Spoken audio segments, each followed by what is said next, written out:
don't already know what wakeboarding is, wakeboarding is a water sport where you ride a board behind a boat, and now you can ride actually without a boat using an electric-powered cable system that takes you around a water course where you enjoy either carving the board, cruising, or doing big acrobatic flips and stunts.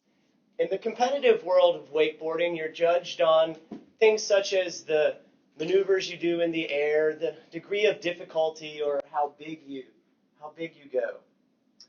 Wakeboarding has its ups and downs, you could say. One of the demands of the daily routine is supplying lots of sunscreen and keeping up with your sunglasses. They're easy to misplace when you're on the go and jumping from boat to boat. So early on, I was around Lake Gaston here watching water skiing and participating in water ski events with my parents, and wakeboarding began to blossom, and I was introduced to a family friend named Mike Weddington, who was making it at that point. He was the 1995 World Champion wakeboarder, and as the saying goes, I wanted to be like Mike. Mike lived an incredible lifestyle, wakeboarding every day for fun, being given boats and the sunglasses and all sorts of other free items that go hand in hand with the things we wanted to do for fun. So early on, I was fortunate to be exposed to the potential that was out there. I knew right away I had to be a pro wakeboarder. It was everything I wanted to do. It was really simple. It was simple for me. So my father said early on, well, Adam, wakeboarding is expensive. And the truth be told, wakeboarding is probably one of the most expensive sports to ever go pro in.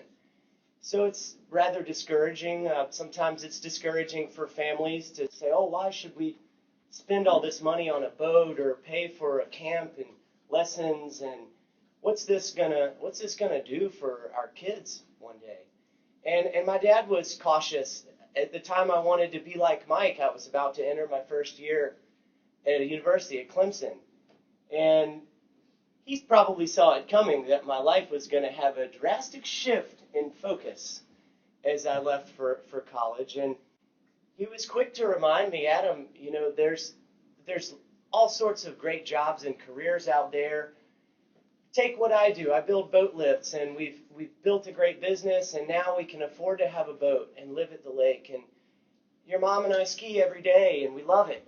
And I listened to that, and that was great, and I respect so many people who have done that and have developed the savings to buy the luxurious extra items like a boat and a lake house, and we see that here at Lake Gaston on a regular basis.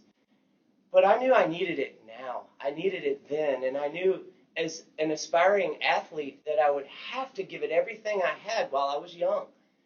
So, after my first year of school, Dean's List student, I came home and decided wakeboarding was for me, and I needed to give it everything I had, and school wasn't for me, and what I was studying there was really taking away from everything I needed to focus on. So at a young age, I dove in, I attended camps, I got random jobs, saved my money, did everything I could do to afford my first boat.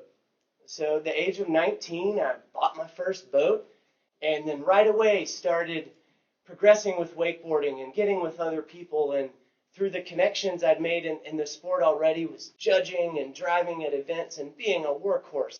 Eventually I started giving some lessons and helping other people enjoy the sport and learn more and progress faster than it took me and themselves at home, crashing and wasting gas and spinning in circles. Now here we are, 14 years later, and I've taught over 10,000 people. I now carry retail products through the school, things like wakeboards, ropes, handles, vests, board shorts, boats, and other things you might need to enjoy the sport. I've gone from attending events all over to now organizing and helping run events on my own, and we are growing the sport. And so in a way, I'm doing now and helping other people now do what I was working so hard at a while back. And got to tell you, the spoils along the way have been quite incredible. Free trip to Korea twice to compete for Team USA. It's pretty special. Back to the ups and downs. It is kind of difficult when you're boarding an airplane to carry one of those massive checks. But it's pretty cool to have on the wall. I've gotten to attend some beautiful places. The picture on the right is a backdrop in front of Miami. There, talk about pressure. I was a little nervous for my TED Talk, but I was also nervous here, wakeboarding in front of 70,000 people in that set of bleachers during the Daytona 500. Done that 4 different times and met some incredible people from that experience. Here's one of my 3 company vehicles. One of the hats I wear at work is a driver, so it's okay to drive the company vehicle. All right, so I think you're getting, essentially when I'm at work, I'm doing all the stuff that I want to be doing when I'm not at work. And what's fascinating to me is while at work and having the opportunity to meet some very successful and very wealthy families at Lake Gaston and doing wakeboard lessons, I cannot tell you how many times a very successful business owner or doctor or professional says, "You just live the life, don't you? You just got it made, don't you?" And I've always strived to one day earn enough to have a house at Lake Gaston and enjoy some of these spoils that the very wealthy people I'm coaching have there, and they're putting it right back at me that I haven't made. And so it's really fascinating to me, and it has been a driving force for me and my work ethic that I'm doing what I love when I'm on the clock. And it's so easy to pull long hours and have a smile on my face and be in a great mood while I'm at work. And when I'm not at work, I don't seek an escape.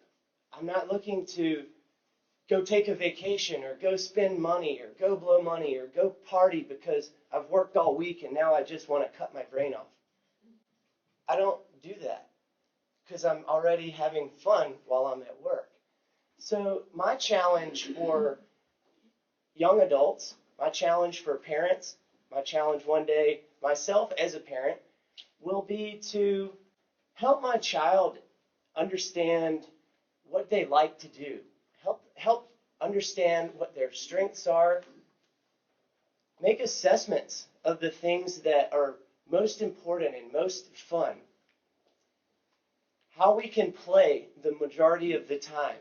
And to then structure our lifestyle to support that.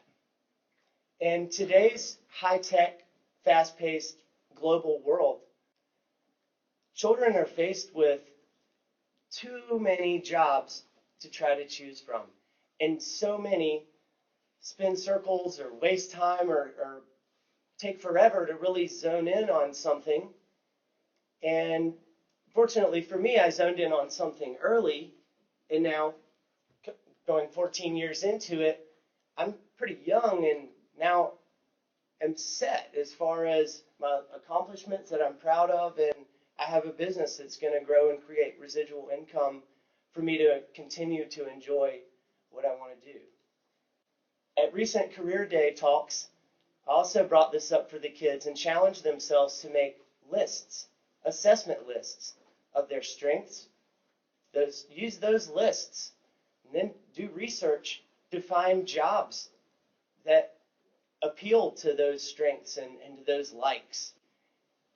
In my case, I'm a driver, I'm a coach, I'm a salesman, I'm an advertiser, I'm a marketer, I do gas runs and dirty manual labor, and many other types of work that are strengths for me.